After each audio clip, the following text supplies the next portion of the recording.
What is up, everybody? Welcome to the Secrets of the Fit and Successful, the number one podcast for those of you looking to up your life. Let's get right into it today. We're talking about why your gym progress has stalled and why your progress in life may have stalled overall. Some tips and tricks that I've found that have really helped me, first in the gym and then in life, get out of a plateau and keep progressing forward. So, right off the bat, guys, the first thing I want to talk about here is the concept of success is not linear.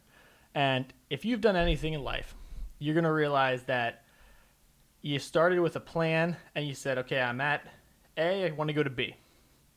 And, you put any amount of time into that plan, into executing that, you very quickly realize that you end up going through the whole alphabet. You're at A to B to C to D to E. By the time you reach your goal, you have been through a roller coaster of unforeseen events, trials and errors, turbulent time, like anything you can imagine, it's going to get thrown at you.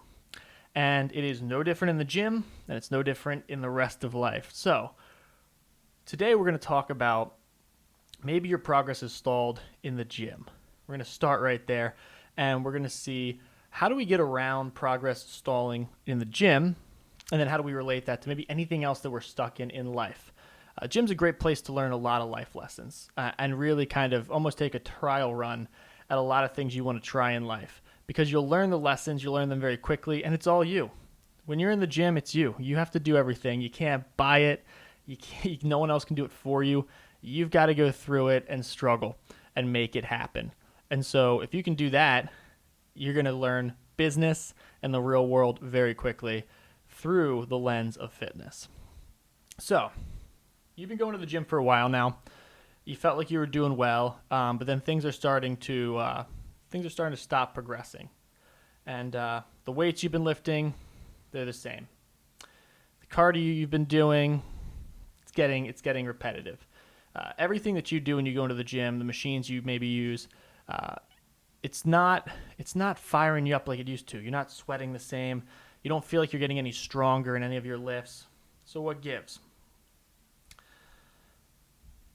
You need to create your own ups and downs. That's what it comes down to. You need to create your own ups and downs. And as weird as that might sound, let me explain it.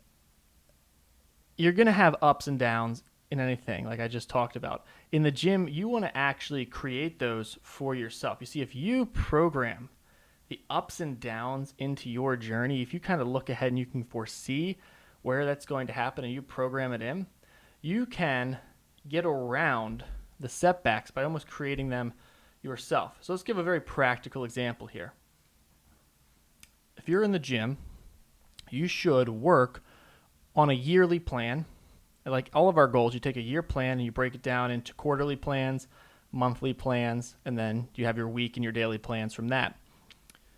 If you have a monthly plan or a quarterly plan, you cannot go into that and expect, let's say you want to get a bigger squat. You want to lift more weight on the squat. You cannot just assume that I'm going to go in and I lift 50 pounds this week, and every single week I'm going to add 5 pounds inevitably. If you could do that, the strongest people in the world would just be the people who started squatting earlier in life and are now in their 50s and 60s.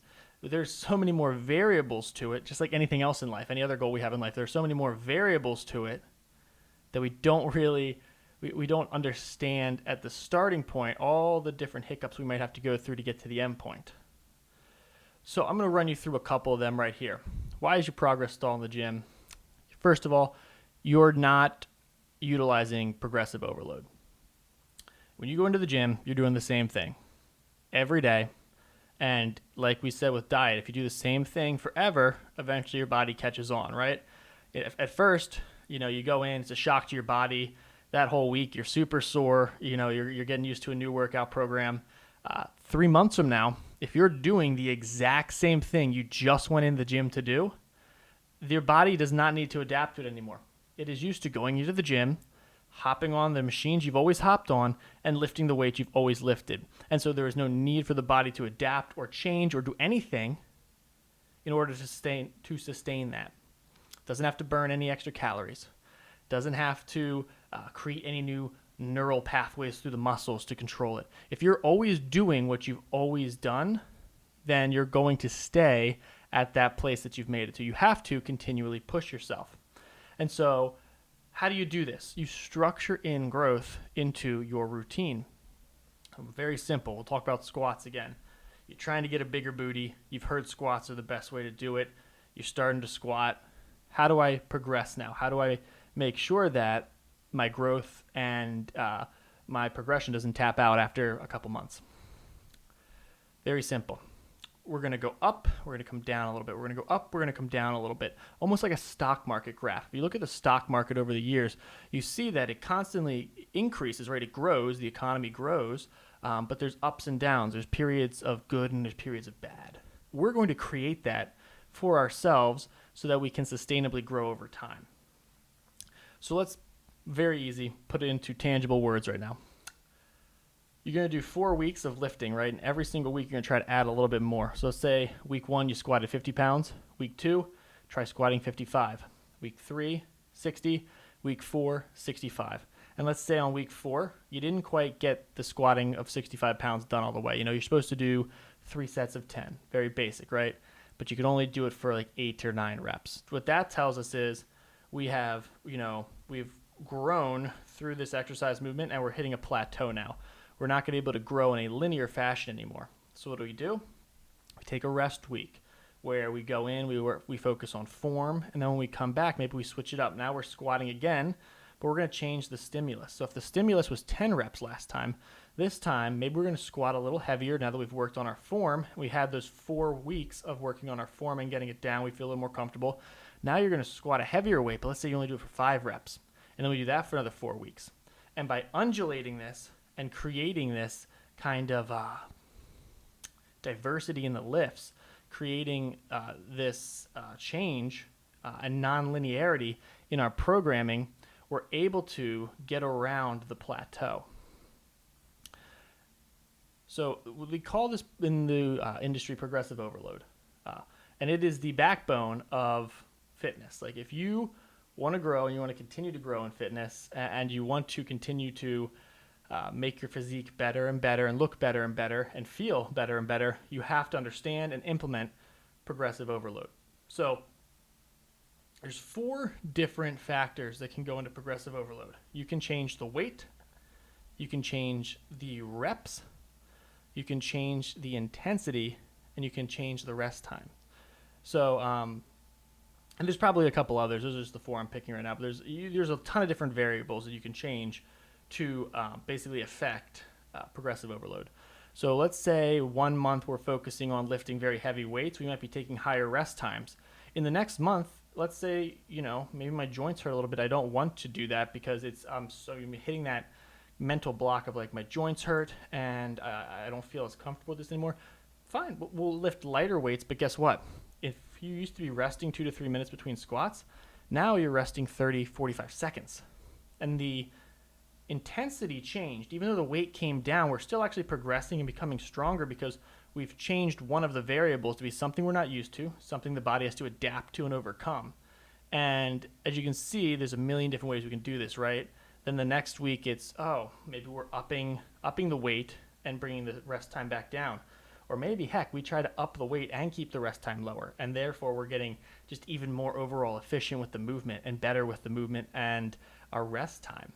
Becoming more cardiovascularly healthy while also growing the booty. There's a million ways that you can do this. There's a million ways that you can progressively overload if you start getting smart with it. If you start thinking outside the box of, A to B. And this is where this transfers into life, right? If you want to be successful in life, you have to think outside the box. You have to look at all the different variables and think to yourself, how can I adjust and change these variables so that I can keep moving forward? Because just because something's working now does not mean it's going to be working next month, next week, even tomorrow. I know people who they had things working great for them in business, and then the thing that was working the best for them was gone the next day. They had no longer had access to it. They couldn't use it. And they were able to think outside the box, adapt, change their variables, and they were fine. But other people who didn't have that concept of, progressive overload, of understanding that there are multiple variables that go into success, and by changing them and by utilizing all these different variables, we can ultimately be successful regardless of the hiccups that we may encounter along the road. That's how you become successful. Those are the most successful people in life. So if you are stuck in the gym and you're not progressing, it's because you've stagnated. You're not progressively overloading.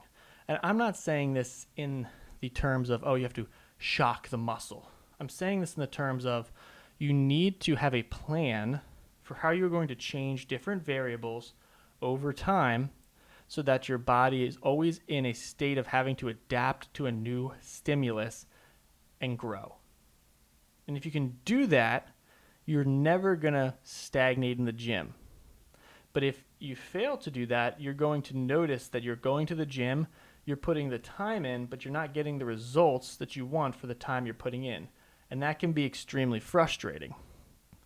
Now, if you don't have experience creating programs, you don't know how to create mesocycles and then microcycles of training formatted specifically to take your body through these cycles of growth, hire a coach.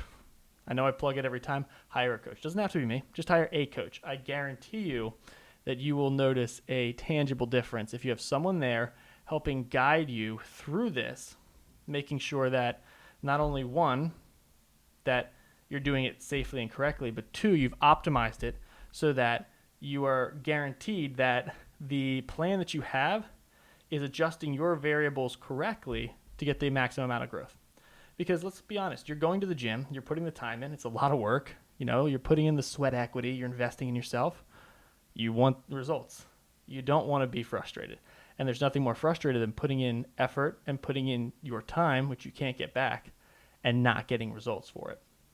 So, moral of the story, if you're stuck, if you're not progressing in the gym or in life, focus on progressive overload. Look at what variables you currently are employing and how you can change those variables, increase or decrease certain variables to change up the stimulus and create new growth.